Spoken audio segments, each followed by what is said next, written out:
Hey, what's going on, everybody? Not your average Josh back here for another movie review, and I am here to talk about the new movie that just came out this weekend, directed by Robert Eggers, Nosferatu, a movie I have been looking forward to for the majority of this year. But before I get into the review here, I do want to say, as I say at the beginning of all of my videos, if you're here for the first time or if you're a returning viewer, I appreciate anyone who is watching this and any support you do give this channel. I'm still just doing this as a hobby and a passion of mine. I love talking about movies, TV shows, anything like that. So again, I appreciate any support I get. You can hit the subscribe button, leave a comment down below, or also hit that like button if you want to support this channel any further. And you can also follow me on any of my social media platforms. It should be on this screen somewhere here. But with all that down, let's go ahead and get into this review of Nosferatu. And as I mentioned, this is directed and written by Robert Eggers, based on the old movie, and I believe it was also a play of Nosferatu, which is also loosely based on the Bram Stoker Dracula. And if you do not know the story of this movie, it is a gothic tale of obsession between a haunted young woman and the terrifying vampire infatuated with her, causing untold horror in its wake. Now, Robert Eggers as a filmmaker is hit or miss for me, I think, overall. But one thing is for sure, anytime I watch any of his movies that he's come out with, I very much appreciate it more than I do like it. I think he is a brilliant filmmaker, and I think he has a very unique style that I always just really enjoy seeing whatever he does bring to the screen, no matter if I like it or maybe not as much.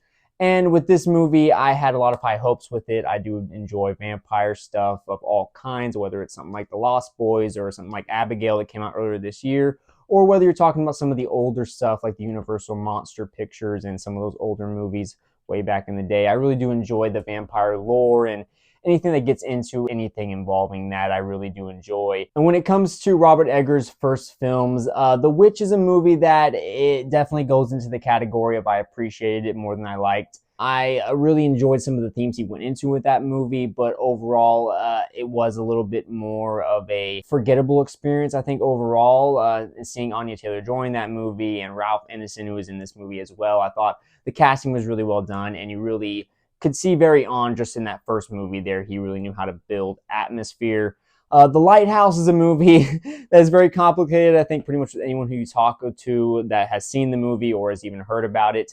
I tried to watch it one time. I just couldn't get through it. I just don't think I was in the right mindset to watch it at the time. And I was watching it with my friend, and I just couldn't get through it. I just needed to sit down and watch it again because both of my best friends have said that this is a really great experience if you just sit down and try to embrace it as much as you can. So I just need to sit down and just have a full watch through with that. So that one is right now just a little bit of a miss for me just because I haven't really finished it. And when it comes to The Northman, that movie, I really did enjoy it. I think maybe more than others. It still had its weird moments with it. I think that's sometimes the barrier for me with Robert Eggers and his films.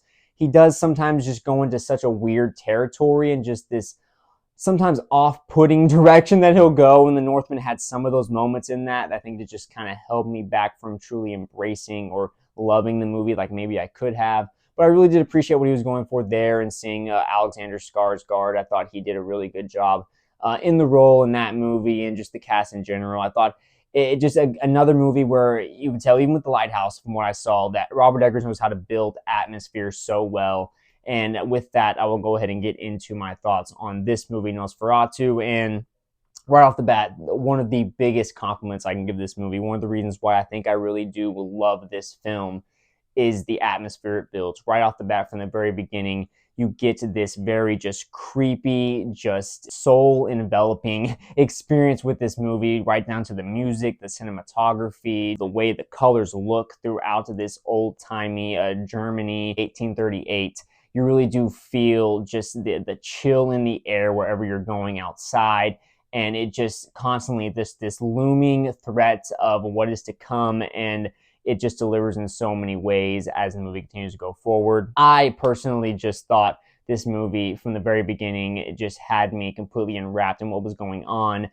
The actors on this movie, I thought it was really well done with the casting. It was really nice to see Aaron Taylor Johnson in here after him being in Craven, nice to get a little bit of the bad taste out of your mouth, especially if you're a big fan of his. I've been watching him since Kick-Ass when I was introduced to him first, and I just really enjoy seeing him in pretty much everything that he's in. So it was disappointing to see him be in that Craven movie, but to see him to be in this and just be playing this character that is so much of the very typical person that is denying a lot of what's going on around him. And I thought he just played this character so well, with a few exceptions, I think, near the end of the movie, where I thought the lines he was delivering and the direction that he was given was maybe a little bit over the top, but that was very much in line with what his character was doing throughout this movie. He's very much in denial of this overall supernatural event, basically, that's about to happen with this town, and he finally has to just come to accept it as the movie goes on. But I thought he played the character very well, and he was very enjoyable to watch, had a couple comedic lines as well, just natural, the way he was delivering the lines. So I just really enjoyed seeing him in here. And of course, having Willem Dafoe in here, I always enjoyed him pretty much in anything he pops up in. He always just brings a nice presence to whatever he's involved with. And of course, already being involved with Robert Eggers in The Northman, and of course, The Lighthouse. He is just definitely got a great rapport with the director here. And you really just see this is a very nice role for Willem Dafoe to just be plopped right into. He's just throwing himself into this. Professor Albin von Franz, he is a very just interesting, charismatic character. He had some of the most funny lines throughout the entire movie, but also some of the most badass lines as well. Basically playing that Van Helsing character of just trying to convince the people of the town at a certain point that they have to believe what's going on is real. He doesn't really come in until about halfway through the movie. And it's a nice little switch up, and to bring someone in to have a nice little different amount of energy to bring into the whole plot that is going on here. But of course, I think the main standouts in this movie, Lily Rose Depp, she is really good in this. I'm not really too familiar with her, honestly, outside of this. I haven't really just seen much of her work, but I thought she was just brilliant here. I think she sells this character that is very tormented and very just enwrapped in the grasp of Orlok here, Count Orlok, played by Bill Skarsgård. I think from the minute this movie just opens right up and gets right to it with her and how she gets connected with Orlok at the beginning of this movie, and then how his infatuation with her grows, and you really just feel this almost possession-like experience throughout this movie. I wasn't really expecting it to lean so heavily in this like Exorcist vibe with this, but there is times where Lily Rose Depp her character is just convulsing and like twitching and freaking out and doing all this physical acting in this, where you just feel like so much that you're just there in the room with her, and she is just so uncontrollably shaking. She really just sold that with her physical acting. And it almost seemed like there was a couple times where they were doing something with the camera to even speed it up a little bit more, to just make it look even more just unnatural and crazy. And that was some of the more creepy moments in the movie. There was a few moments throughout the movie where there was some legit physical disgusting things that happened, like, no spoilers here, but there is a moment where a guy bites the head off of a bird, and it's very bloody. They show it there, and it's pretty disgusting and brutal. There's some moments with some vampire stuff, with some sucking and with blood and all that, where it definitely gets a little bit disgusting. But some of the more creepy moments is when Lily Rose Depp is being possessed and her eyes are rolling into the back of her head, and just some of the effects they used there, along with her performance. You just believe that she was being controlled, and the way they played around with this almost sexual tension, that it's almost this power that Orlok has over her in particular, where it's like she almost can't help herself but have these like weird feelings for him, but also you can tell it's just this torturous feeling as well. Just really nice balance that she played in this, where it just like was creepy but also alluring in a way, just seeing how she was affected by Orlok, just not even his physical presence. He's not really even around her in a physical way that much at all in the movie. It's really just all a psychological connection that he just has this grasp on her now, and you just really feel that throughout the whole movie, and her performance just really sells that so much. And then you got Nicholas Hoult here, who is her lover, the newly husband, they're newlyweds. I thought he played this character so well. Just Nicholas Hoult is one of those guys where I'm just constantly looking out for him now. Like, anything he's in, whether it's The Menu, he's in a few other movies here I need to check out, Juror Number 2 and The Order, and then he's going to be Lex Luthor in the new Superman movie. He's going to be in a lot of stuff, it seems like, here coming up soon. I think it's just really interesting he can play a character like in The Menu that is very this meek, kind of antagonistic, selfish character, but then also play a character in here where he's just this very good person, seems like he's a very nice husband and just trying to do anything to help his wife. And he just really plays that in such a way that is so very much believable. He really puts himself into whatever character he's playing in any movie he's in. And he's one of the actors I'm just constantly looking out for now, pretty much in anything that he's in. But he's been doing this for a while now, but he is, I think, really just starting to hit even more of a stride where he's going to become just more of a household name than he has been throughout his career yet, I believe. Really good in this movie. Everything from him first arriving to the castle, where this movie really kicks off, and he's basically having to go to talk to Orlok because he's helping him, Count Orlok, Nosferatu, move closer to their town. And what Nicholas Hoult doesn't know, of course, at the beginning is that Orlok has an infatuation with Nicholas Hoult, his character's woman. The atmosphere that, again, this movie builds, the cinematography, the sound design. Like when Nicholas Hoult was first on his journey to go meet with Count Orlok, there's this moment where he goes inside an inn, and just the sound of the fire and the people just talking amongst themselves in this inn, you just felt like you were there. Like the fire, the way it was crackling, you like felt the warmth off the screen, like I was just in that room. And him arriving to the castle that Orlok is in at the beginning of the movie, I just felt like a chill as he is being just basically wafted into his carriage and then taken into this dark, cold castle. It was just really just well done with this gothic horror vibe. Robert Eggers just got this perfectly down with the writing and the directing here. Anybody who was working behind the cameras, they all just got this vibe down, this tone down to such a great level in this, where I just loved every minute of it that was on the screen. Just executed so well. And then when he first arrives at the castle as well, I got a little bit of the similarities of the Universal monster films, and just the way it was being filmed, it really felt like they were trying to harken back to that as well. Count Orlok himself, Bill Skarsgård, even more than I think Pennywise in the It movies that it was more recently that he was in, I think he transforms into Orlok in such a great way. If I didn't know Bill Skarsgård was in this movie as the role of Orlok, I wouldn't have known who it was. It very much reminds me of Colin Farrell this year as the Penguin. He just really becomes this character. I mean, it is really, honestly, truly impressive what the makeup department, the costume design throughout this movie, the voice, whatever they were doing in the post-production, or just how Bill Skarsgård was talking. It was a truly menacing, but also very old and almost poetic at times, the way Orlok would talk and the way he would roll his R's in this very Transylvanian, like 1600s talk. We were almost enchanted by the dialogue and the way he was talking, while also having that little bit of fear. And I think you really felt that with Nicholas Hoult when he's first meeting him, and when he's by that fire, there's a shot where you see the ultimate fear on his face. Every time there was like a shot of snow falling in this movie, you really just, again, much like being inside the inn with the fire, you really felt like you were outside in the cold with this beautiful snow falling. And man, one thing I got to mention too with the camera work, the transitions in this movie were off the wall. Like, they were just so crazy and wild and just so seamless and almost perfect at times. Like, there was a 1 minute stretch in this movie of the runtime where there was like 4 transitions going from one scene to the other, and they're all so thought out and so creative. And I was just like, man, these are some of the best transitions I've seen definitely all year. I thought Emma Corrin as Anna Harding in this was also really nice to see. I recognized her when I first saw the movie, but I didn't quite know who she was. Then looking her up afterwards, I was like, oh yeah, she's the girl who was just in the Deadpool and Wolverine movie, and she was really good in that as the antagonist in that. And just seeing her as this just kind of regular wife that is not an antagonist in this movie, just nice to see her play a different character after just seeing her in that. As I mentioned, Ralph Ineson as well as Dr. Severs in this. He's a really nice presence. I thought he had a really nice commanding performance in The Witch, and I thought he is just really nice as a doctor here. Another person basically trying to play the opposite and trying to be in a little bit of denial, trying to have more of a realistic, grounded explanation for what's going on instead of believing that there's a vampire on the loose here. And so I really liked the way he played that. But yeah, the acting overall, I think there's not a weak link in this movie when it comes to that. And also, one of the things I really did appreciate with the writing of this movie and the storytelling and how it really portrayed Count Orlok as being this plague on the town.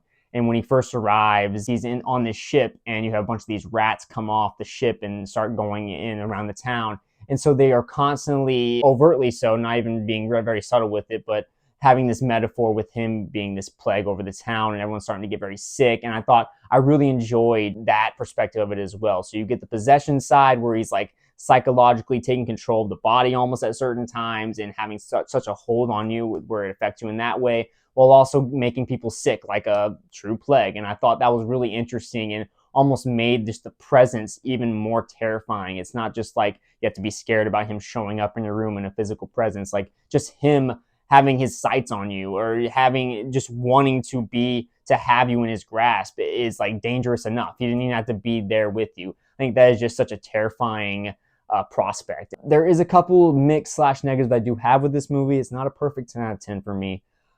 I do think there is a point in the movie where Nicholas Holt's character knows a certain information of where Orlok / Nosferatu could be after he's starting to terrorize this town, and they could have potentially went to try and find and hunt him down sooner than what they did. Like, he's terrorizing this town. People are getting more and more sick. It feels like people are in more danger every single day that goes by, and I just felt like it wasn't quite clear. Didn't have a very good answer for me on this first watch of why he didn't give the information or why they didn't try to pursue this sooner. And then there was also a moment, as much as I liked Aaron Taylor Johnson in this movie, I thought he had some really standout moments, funny at times, but also truly believable, and just the way he delivered his dialogue. I really enjoyed the character that he was playing. There were a couple lines, as I mentioned earlier already. This is very much a very slight negative, almost in that nitpicky category, but he had a couple lines where he was a little bit over the top, and I feel like it was maybe just the way he was choosing to deliver the lines, or maybe the way he was directed to. I'm not sure which one it was. It was mainly also just this scene he had with Lily Rose Depp's character where they're both exchanging dialogue that I didn't quite believe, or it felt a little weird. Like, she was accusing him of not caring all along, and that he's always hated her. And I just thought it was just a little much and a little slightly out of nowhere. Like, I was like, oh, I didn't know that you felt this way this whole time. The response that Aaron Taylor Johnson had, I thought, just the scene itself almost didn't really quite work. And I think that's really another reason why maybe it felt like he was over delivering the lines, or just being a little over the top with the way he was delivering it. But other than that, those are really my main two mixed and negatives with this movie. Like, I think everything else is done so very well. I want to watch this movie again, at least one more time, maybe another after that, because this is one of my favorite movies of the year. Go ahead and say that now. It's going to be in that video that I come out with here pretty soon after this one is out. Everything from the way the story was told, the atmosphere it presents, the way that it explains how Lily Rose Depp gets basically attached with Orlok and his infatuation with her, I thought was explained well enough. I understood. It made sense to me. I heard that was kind of a criticism some people were having. This is my favorite Robert Eggers film, I can definitely say. Want to go back and watch Lighthouse again from front to back, because I didn't quite finish that. But another thing that can be a little bit of a barrier with me for Robert Eggers and his filmmaking is the dialect he also chooses to use at times. And I actually thought I followed it pretty well. Like, there were some terms to use in this movie where I was a little bit confused, but it was all stuff that never took me out of the movie. It wasn't as much of trouble as here as, like, sometimes with The Northman, where the dialect would just, like, I need to see this with subtitles or else I'm not going to know what's going on in this particular scene. There was never anything like that in this movie for me personally, and so that was another reason why I really enjoyed the dialogue overall. I thought it was really well written. This is one of my favorites of the year, so I'm going to give Nosferatu a 9.5 out of 10. Really enjoyed this, but what do you guys think? Have you seen this movie at all? Do you care to go see it? What are your thoughts on Robert Eggers as a filmmaker? What are your thoughts on vampire movies as a whole? Whatever you wanted to say, leave a comment down below, and also hit that subscribe button and leave a like if you want to support this channel in any way. Again, as I mentioned at the beginning, is very much appreciated. Just a smaller channel here, just trying to continue to grow it and just have fun. It's my hobby and my passion to talk about this stuff, so I appreciate it all. Also follow me on my social media platforms. They're on the screen right now. Right after this video is uploaded, it should not be long before my review of A Complete Unknown is up on this channel. And also, I will be having my favorite movies of 2024 video uploaded, and also my top 10 most anticipated movies of 2025. Not long after that even, I will have my review of What If Season 3 that I just finished. The last episode just dropped, and I'm going to have a review coming out with that. So a lot of videos coming out for the end of this month and going into the next year. I appreciate anyone who's watching this and supporting this channel, and I will talk to you guys later.